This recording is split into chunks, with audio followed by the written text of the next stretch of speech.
الحمدللہ الحمدللہ السلام علیکم. شاید ایک بہت حسین اتفاق آج ہے کہ پہلی بار اس شہر میں اتنی بہنیں ہماری شرکت فرما رہی ہیں, وہ بھی ایک بہت اچھے مقصد کے لیے, جس میں ہماری اسما بہن آئی ہیں, اسما شمس, اور اس کا ایک ہی مقصد ہے, صرف ایک ہی مقصد ہے, علم علم اور علم. اس علم کے مقصد کے لیے اتنی بہنیں یہاں اکٹھی ہیں. میں آپ سب کا استقبال کرتی ہوں, اوپر والے کا شکر ادا کرتی ہوں کہ ہم لوگوں کو اتنی توفیق عطا فرمائی کہ ہم اتنے اچھے کام کے لیے سب اکٹھے ہوئے. اس کے ساتھ ہی جو ہماری آج کی چیف گیسٹ ہیں, مجھے بڑی خوشی ہے اس بات کی کہ الہ آباد سے محترمہ اسما شمس ہمارے بیچ ہیں, اور ان کا بھی مقصد صرف علم ہے. میں آپ کو بتا دوں, یہ بھی ایک سائنس کی گریجویٹ ہیں, کمپیوٹر کی جاننے والی ہیں, کیونکہ آج کل کمپیوٹر کے بنا کچھ نہیں ہے, ٹیکنالوجی کا زمانہ ہے. لیکن اس سب کے باوجود, سارے علم کے باوجود, یہ سارے علم کو چھوڑ کے, ساری اپنی کمپیوٹر ٹیکنالوجی کو چھوڑ کے, ساری اپنی پروفیشن کو چھوڑ کے صرف ایک ہی کام میں لگی ہوئی ہیں, اور اس کا بھی مقصد ہے کہ علم ہم مسلمانوں تک پہنچانا, ہر بچے تک, ہر گلی تک, ہر چوکٹ تک اسلام اور اس کی اسلام کے بارے میں پہنچانا, اور اس کی مسلمانوں کو اس کے بارے میں بتانا, تاکہ ہم زیادہ سے زیادہ بچوں کو تعلیم کی طرف ان کا رخ موڑ سکیں.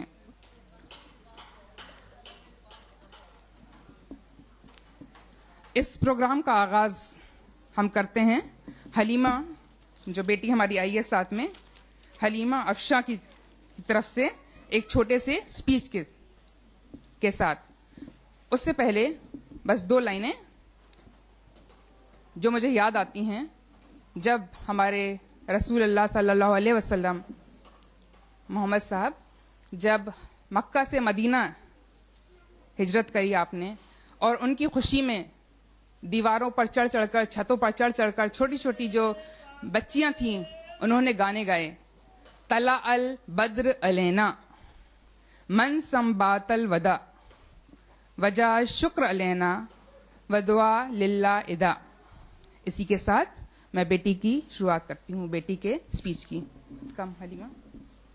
الحمدللہ والصلاة والسلام علی رسول اللہ وعلی آلہ واصحابہ اجمعین, اما بعد.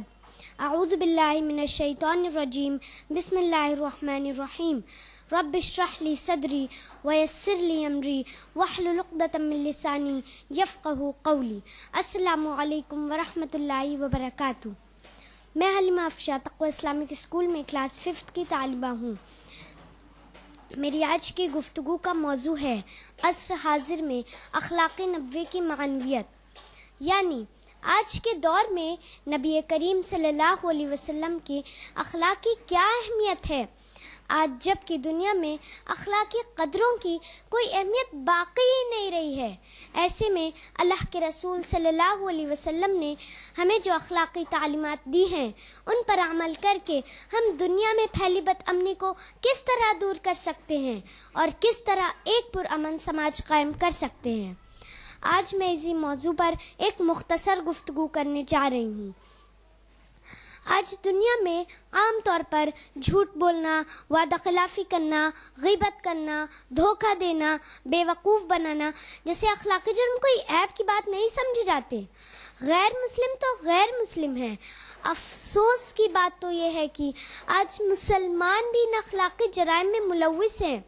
اللہ کے رسول صلی اللہ علیہ وسلم نے ہمیں اعلیٰ اخلاق کی تعلیم دی.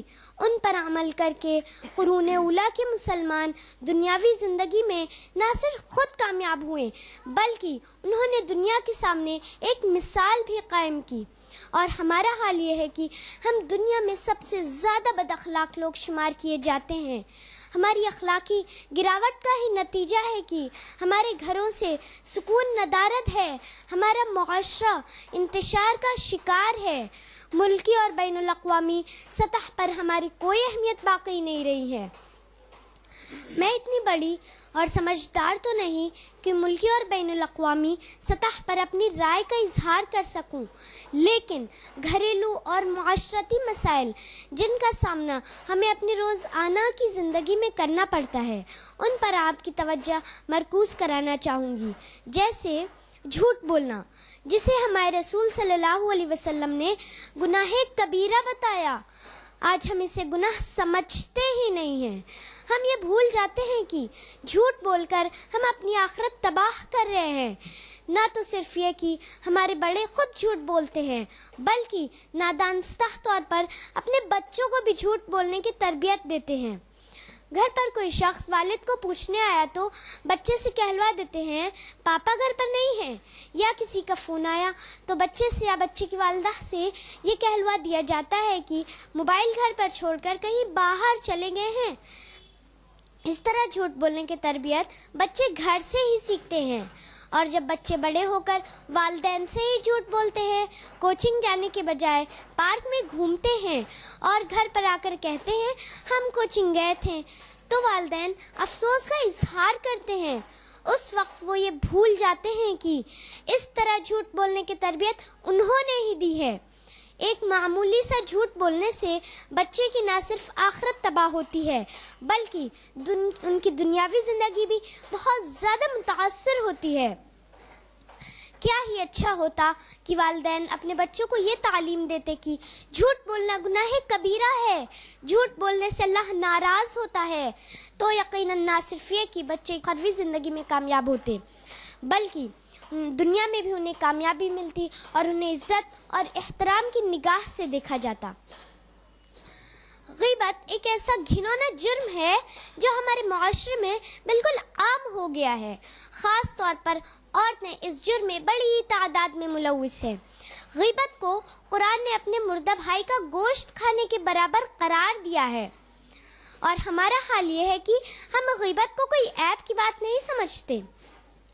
جب کوئی شخص کسی کے سامنے دوسرے کی غیبت کرتا ہے تو وہ یہ بھول جاتا ہے کہ جس شخص سے وہ دوسرے کی غیبت کر رہا ہے، وہی شخص اس دوسرے شخص سے جا کر اس کی غیبت بھی کر سکتا ہے، یعنی جو باتیں اس نے اس شخص کے تعلق سے کہی ہے وہ اسے بتا سکتا ہے، اور عام طور پر ہوتا بھی یہی ہے۔ جب ہم کسی کی غیبت کرتے ہیں تو وہ باتیں کسی نہ کسی طرح متعلقہ شخص تک پہنچ جاتی ہے، جس کا لازمی نتیجہ یہ ہوتا ہے کہ وہ شخص بھی ہماری غیبت کرتا ہے اور وہ باتیں ہم تک پہنچ جاتی ہے، یہاں تک کہ دو لوگوں کے درمیان خوشگوار تعلقات کشیدہ ہو جاتے ہیں، اور کبھی کبھی تو جھگڑے فساد کی بھی نوبت آ جاتی ہے۔ اور جب یہ وبا سماج میں عام ہوتی ہے تو سماج میں بد امنی، انتشار کا ماحول پیدا ہو جاتا ہے۔ اگر ہم پیارے نبی صلی اللہ علیہ وسلم کی اخلاقی تعلیمات پر عمل کریں تو نہ صرف آخرت میں کامیاب ہو سکتے ہیں، بلکہ دنیا میں بھی ہمارے گھر اور معاشرے میں امن و سکون قائم رہے گا، جس کی آج سخت ضرورت ہے۔ وعدہ خلافی ایک ایسا اخلاقی جرم ہے جسے ہم کوئی اہمیت نہیں دیتے۔ اللہ کے رسول صلی اللہ علیہ وسلم نے منافق کی نشانیوں میں سے ایک نشانی وعدہ خلافی بھی بیان کی ہے۔ ہم کسی سے 10 بجے پہنچنے کا وعدہ کرتے ہیں تو 11 بجے پہنچنے کو کوئی عیب کی بات نہیں سمجھتے۔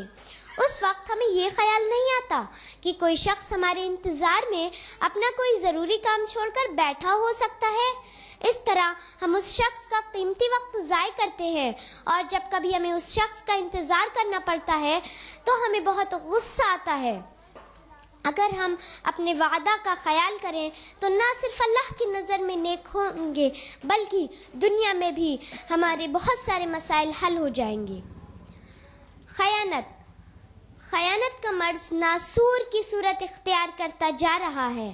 ہمارے نبی صلی اللہ علیہ وسلم کو دشمن بھی صادق اور امین کے نام سے پکارتے تھے، اور ہمارا حال یہ ہے کہ ہم کسی کی امانت لے کر اسے امانت سمجھتے ہی نہیں ہیں۔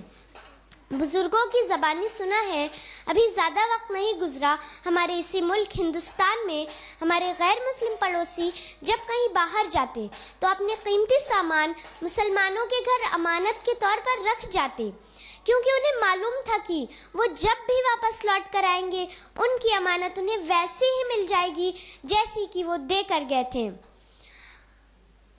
افسوس کی بات تو یہ ہے کہ غیر مسلم تو دور، خود مسلمان بھی ایک دوسرے پر اعتماد نہیں کرتے۔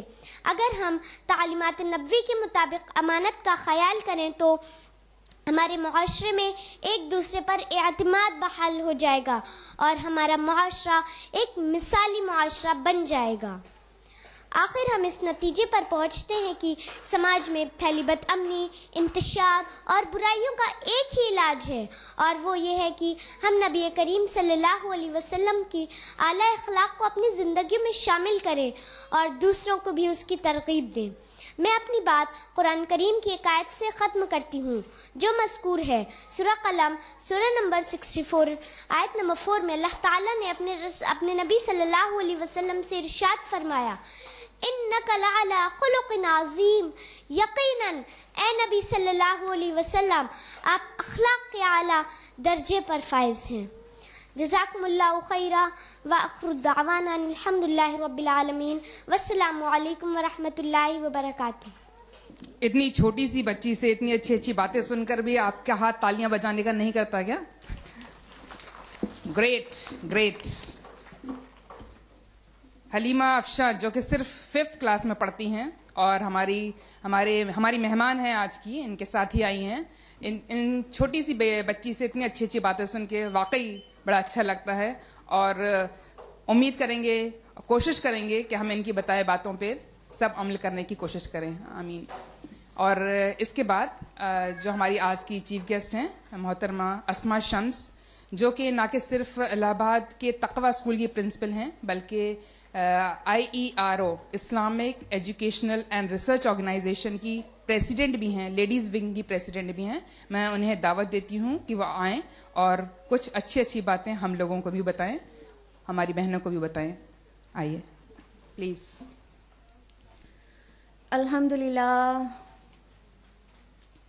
الحمدللہ وکفا علی عبادہ الذین اصطفیٰ، خصوصاً علی افضلہم وخاتم النبیین محمد الامین وعلی آلہ واصحابہ اجمعین، اما بعد، واعوذ باللہ من الشیطان الرجیم، بسم اللہ الرحمن الرحیم، کنتم خیر امۃ اخرجت للناس تأمرون بالمعروف وتنہون عن المنکر وتؤمنون باللہ، بسم اللہ الرحمن الرحیم، ان اللہ یرفع بہذا الکتاب اقواما ویضع بہ آخرین، بسم اللہ الرحمن الرحیم، رب اشرح لی صدری ویسر لی امری واحلل عقدۃ من لسانی یفقہوا قولی۔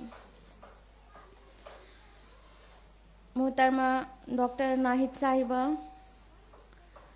میری معزز خواتین اور عزیز بہنوں، آپ سبھی کا خیر مقدم ہے اسلامی طریقے سے۔ السلام علیکم ورحمۃ اللہ وبرکاتہ۔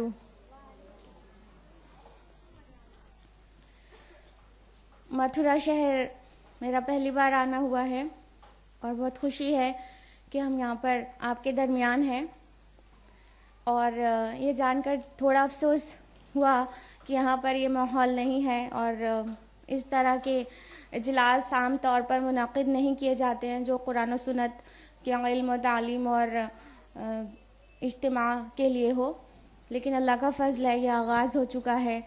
اب انشاءاللہ آپ کے کوآپریشن کی ضرورت ہے، یہ اچھی باتیں آئندہ بھی ہوتی رہیں گی۔ جیسا کہ آپ کے علم میں ہے، میری آج کی اس گفتگو کا موضوع ہے مسلمانوں کی موجودہ صورتحال اور خواتین کی ذمہ داریاں۔ ایک وقت تھا جس کو دور جہالت کہا جاتا ہے، جب رسول اللہ صلی اللہ علیہ وسلم کی بعثت نہیں ہوئی تھی۔ اس وقت ہر طرف ظلم، ناانصافی، قتل و غارت گری، استحصال، جنسی بے راہ روی کا بول بالا تھا۔ ہر طرف برائیاں، ہر طرف بدامنی تھی۔ ایسی گمراہیوں کے گھٹا ٹوپ اندھیرے میں اللہ سبحانہ و تعالیٰ نے اپنے نبی سید مصطفیٰ احمد مجتبی صلی اللہ علیہ وسلم کو مبعوث فرمایا عرب میں. آپ کا آنا تھا کہ ساری گمراہیاں جو اندھیرے کی طرح چھائی ہوئی تھیں علم و فضل اخلاق اور حسنات کی روشنی میں تبدیل ہو گئی، اور آپ صلی اللہ علیہ وسلم کو جو نور نوازا گیا وہ قرآن مجید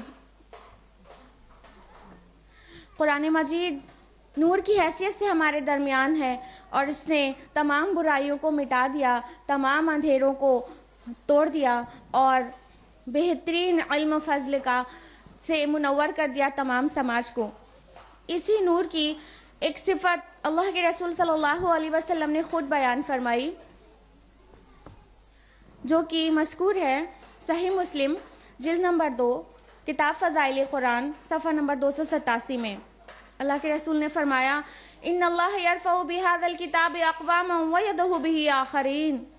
اللہ تعالیٰ اسی کتاب کے ذریعے سے قوموں کو اٹھائے گا اور اسی کو ترک کر دینے کے باعث انہیں رسوا کرے گا، انہیں پٹخ کر رکھ دے گا.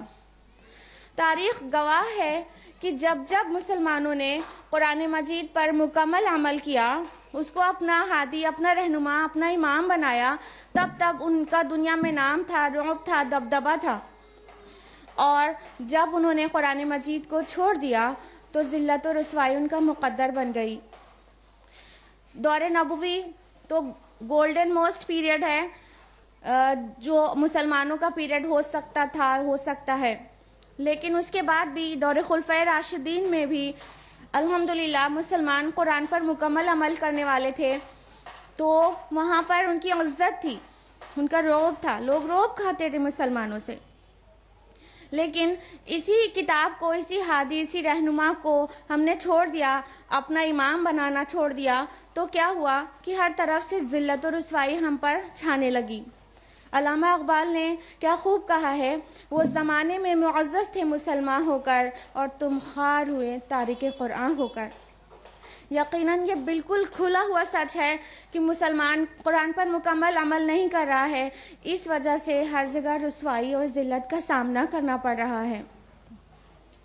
اور ایک بات ہمیشہ یاد رکھنی چاہیے کہ سماج کی صورتحال صرف اس بات پر منحصر نہیں ہوتی کہ وہاں کی پیداوار کیا ہے اور اس کی اکانومک کنڈیشن کیا ہے.